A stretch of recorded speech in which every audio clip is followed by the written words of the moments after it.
अस्सलाम वालेकुम। कैसे हैं आप लोग? उम्मीद है खैरियत से होंगे। मैं भी अल्लाह का शुक्र है बिल्कुल ठीक ठाक। आज की इस वीडियो के अंदर पहले मैं आपको कुछ फ्रूट्स और सब्जियों के रेट दिखाऊंगा कि क्या क्या हैं, और उसके साथ इस वीडियो के एंड पे मेरी एक तुर्क साहब के साथ कन्वर्सेशन हुई थी। जब उन्होंने जाना कि मैं पाकिस्तान से हूँ तो उनका रिएक्शन क्या था वो आपको आवाज़ से ही पता चल जाएगा, क्योंकि उनकी वीडियो मैंने कैप्चर नहीं की।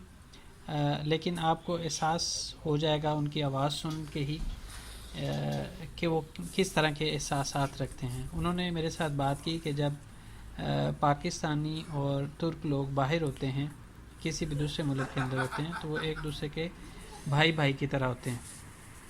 तो उसके बाद मेरा रिएक्शन और उनका रिएक्शन कैसा था वो आप वीडियो देखें तो उससे आपको अंदाज़ा हो जाएगा। यहाँ पे मैंने आपको पहले सब्जियों के भी और फ्रूट्स के रेट भी दिखाए हैं, और उसके साथ जो है वो उनके साथ अभी कन्वर्सेशन भी आपको पता चल जाएगी कि क्या हुई है।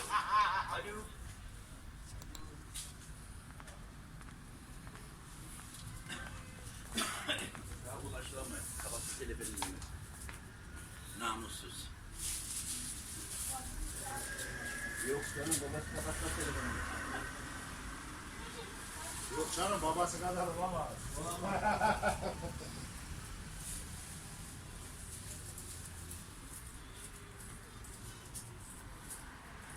Hacı dükkan mı açacaksın? Evet. Ha? Video çekiyorum, şey yapıyorum internette. İnternete koy. Mesela Pakistanlılar buraya gelmek istiyorsa onlar şeyler bilgi Anladım. istiyorlar. Eyvallah, eyvallah. Sağ ol.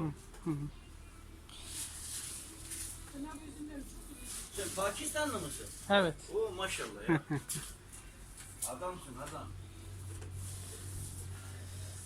Buraya birçok Pakistanlılar buraya gelmek istiyorlar. Evet gelsinler, hepsi gelsin.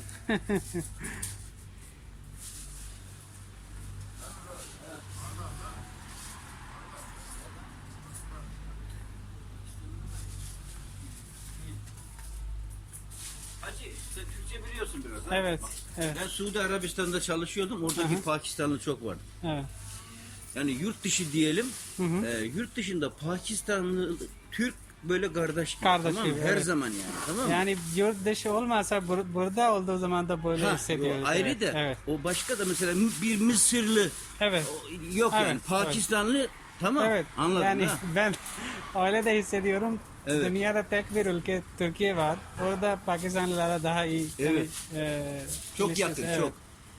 Müslüman da Müslüman. Müslüman başka Müslüman var. Ama bak şimdi işte her Müslüman bir değil. İnanç Biri- başka bir şey.